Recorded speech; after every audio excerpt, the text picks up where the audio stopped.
couple of hundred years ago, Native American tribes had assets that Western civilization wanted. Specifically, they had millions of acres through the United States.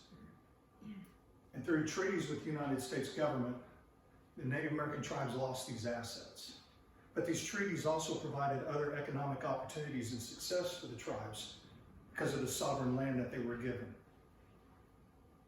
But things haven't changed any more today than they did a couple hundred years ago. There are people outside of tribal organizations that are still trying to take the assets of tribes today, specifically their money, because of the sovereign land they've got and because of the opportunities and success they're having with the businesses and the casinos that are on them.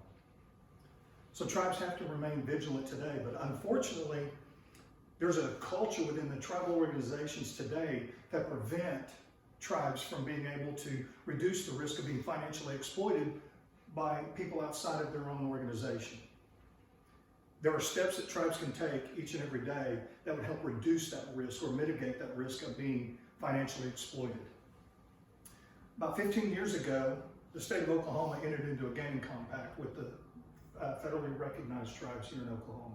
And because of that compact, the explosion of construction started with all these tribes, or most of them throughout Oklahoma, in building these casinos and resorts. And as the gaming and revenue increased, so did the resorts and casinos. They kept getting bigger and bigger.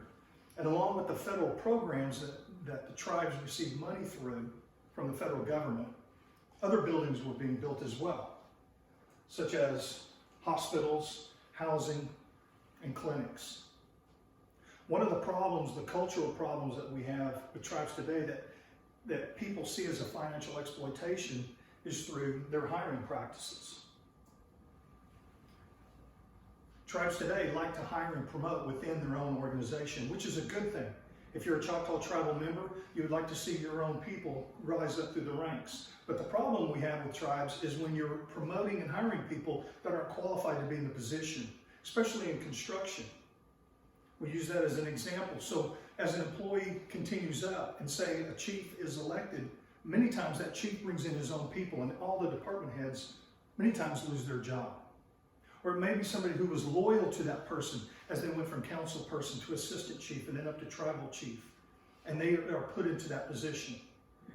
And in the world of construction, if you don't understand that business and understand the paperwork that goes through it, you can be financially exploited by these companies who want to increase their profit margin by submitting false invoices or higher bids or change orders that were really costly and not necessary.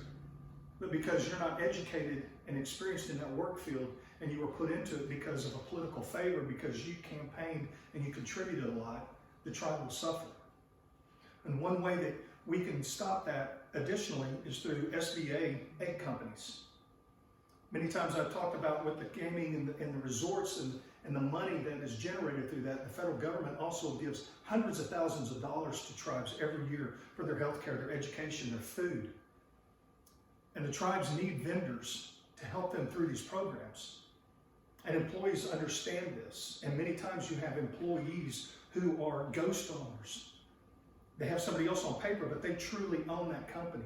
And they will submit vendor bids and applications and compete against others for those contracts, which in that environment, many times those employees know exactly what those contracts are worth. And it makes it very hard to keep competitive bidding the way it's supposed to be. And it compromises that process. Many times these employees will also, if you have 2 or 3 within a department that understand it, they will actually submit a false application and it'll be a shell company. And they'll submit those invoices and it's a secondary income.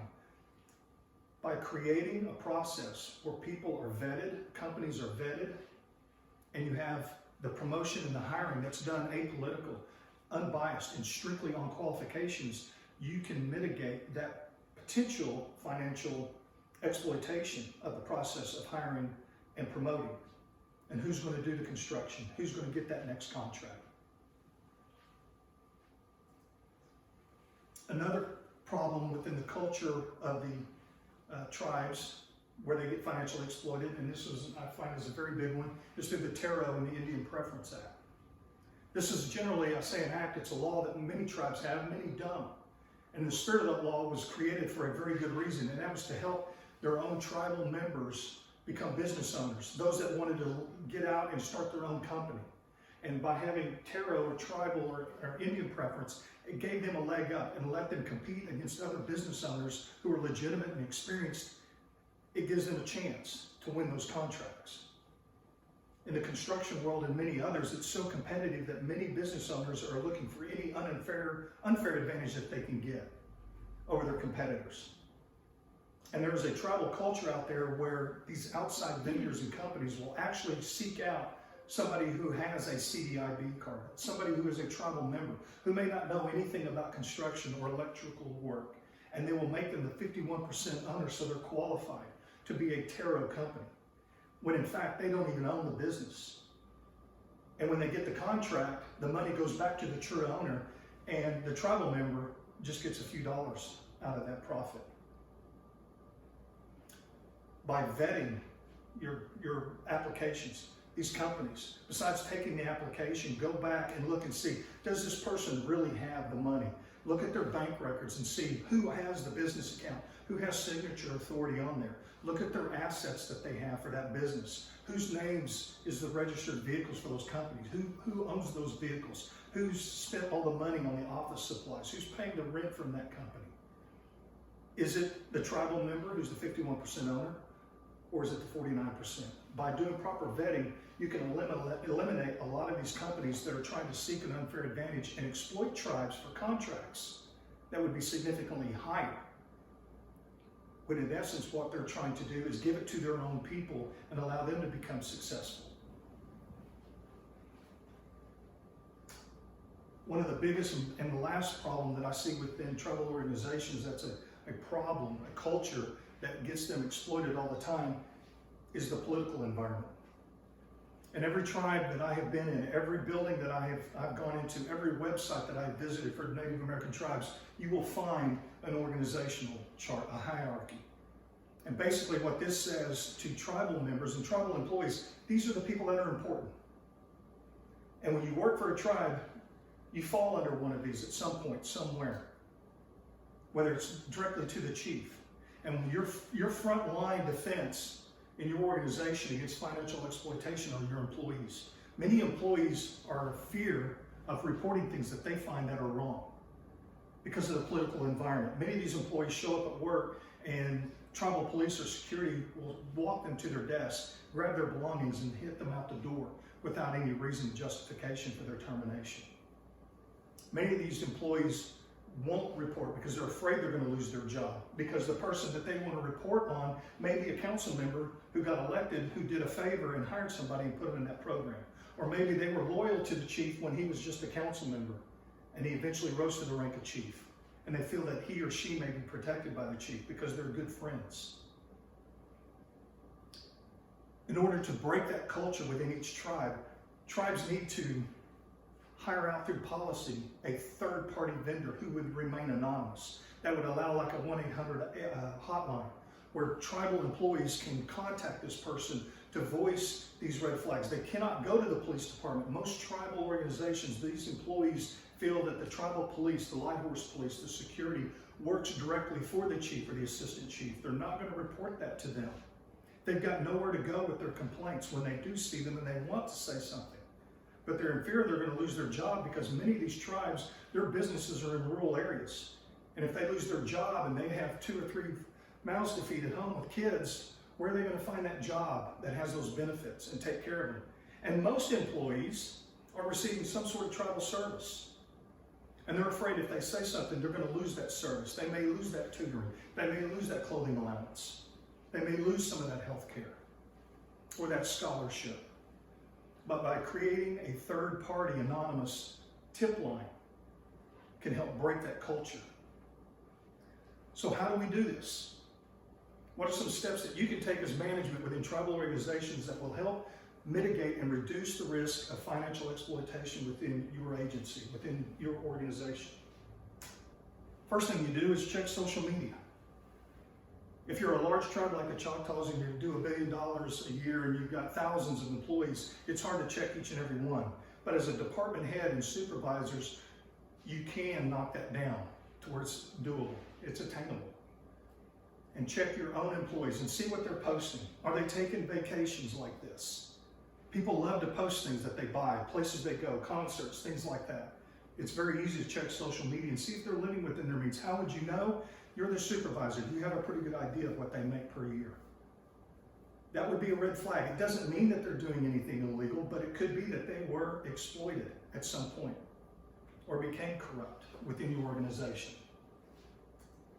I put this picture back up again. You saw this earlier in the presentation. It's because this is another thing that we can prevent. If you notice, in this one I took off the internet, it has their names, it has the tribe, and it says what department they're working for. From a security standpoint, this would be a nightmare in and of itself. But from a financial exploitation viewpoint, if I was looking to try to find how can I get into that tribe, who can I target? Do I target Omar, who's an attendant, or Atlanta, who works in cafeteria? Most people, most tribal members, employees that work, when they walk out of that building, they have that tag. I saw one the other day leaving the gym, and it was in the guy's car. He left it there. I saw his name and what department. This could help me identify, as a business owner who's looking to exploit the tribe, who I need to go after. Who can I target and then possibly recruit, entice, and bribe that I can get that next contract. Probably one of the most important things that you can do, which is a federal law, and most states have them, all government agencies have them, is the Whistleblower Protection Act. There are so many tribes that do not have this act. And I can't stress enough that this needs to be implemented. When employees see wrongdoings, whether it's waste, fraud, or abuse, they need to know that they have that protection, that they're not going to lose their job. And it takes more than a piece of paper, a memo, or one little speech. It has to be implemented. They have to see that management truly believes in this. You have to take the action because your employees are your frontline defense. They're the ones that's going to see it, not you. They're the ones that see these invoices every day, not you. And if they're not comfortable and safe realizing that they can call this in and even say who they are and be protected, knowing that they may be talking about some council member's best friend who just got hired and they're going to report on him, that they're not going to lose their job. And what's most important as executive managers and supervisors of tribal organization, what you need to push out to your people is that when people are stealing from the tribe, they're not stealing from the tribe, they're stealing from us. Yes, it's money that's coming out of the bank account, but this money is coming from healthcare. This money is coming from education.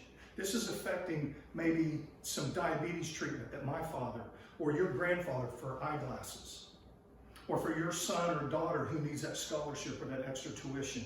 When people take advantage and exploit the tribes, they're not stealing from the tribe, they're stealing from us. They're stealing from our family.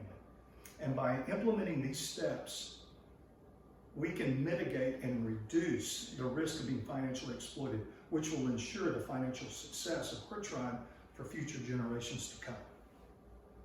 Thank you.